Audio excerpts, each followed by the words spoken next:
જે અમારી આ સદંતર 2 વર્ષની મહેનત હતી તેની ઉપર પાણી ફેરવવામાં આવ્યું છે. અમારા જેવા ઘણા વિદ્યાર્થીઓએ, ઘણા મહેનતુ વિદ્યાર્થીઓએ મહેનત કરી છે, પોતાના ડૉક્ટરના સ્વપ્ન સાથે એક્ઝામ સખત મહેનત સાથે આપી હતી અને આ અમારા જેવા મહેનતુ વિદ્યાર્થીઓ સાથે અન્યાય થઈ રહ્યો છે. મારું એટલું જ કહેવું છે એનટીએને કે જ્યાં જે પણ સેન્ટર ઉપર અને જે વિદ્યાર્થીઓ દ્વારા આ ગુનો કરવામાં આવ્યો છે તેમને સખત કાર્યવાહી કરવી જોઈએ અને અમારા જેવા વિદ્યાર્થીઓને ન્યાય અપાવવો. અમે લોકોએ છેલ્લા 2-2.5 વર્ષથી અમારી મહેનત અમે લોકોએ સતત ચાલુ રાખી હતી અને છેલ્લા અમારી 3 કલાકમાં કાઢેલી મહેનતને હવે છેલ્લી મુમેન્ટ પર એવું કહેવામાં આવે છે કે તમારા લોકોની એક્ઝામ કેન્સલ થઈ છે. તો એ અમારા માટે બહુ જ અઘરું છે અને રીનીટ થશે તો પણ અમારા માટે બહુ જ અઘરું છે અને જે થવી જ ના જોઈએ.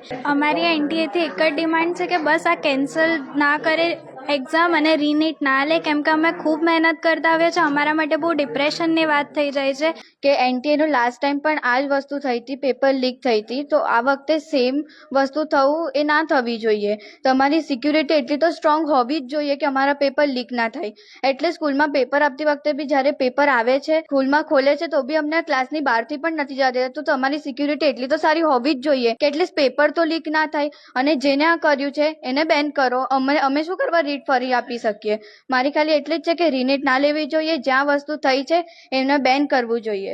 કેવી રીતે લીક થઈ શકે? અને જ્યાં લીક થાય છે એના પર એક્શન લો ને. 95% લોકોને તો આ પ્રશ્ન જ નડતો નથી અને એમનો રિઝલ્ટ પણ સારામાં સારું આવવાનું છે. તો એ 5%ના લીધે 95% કેવી રીતે દોષી ઠેરાવી શકો તમે? જ્યારે પરીક્ષા આપવા બાળક જાય છે તો તમે કેટલી તપાસ કરો છો?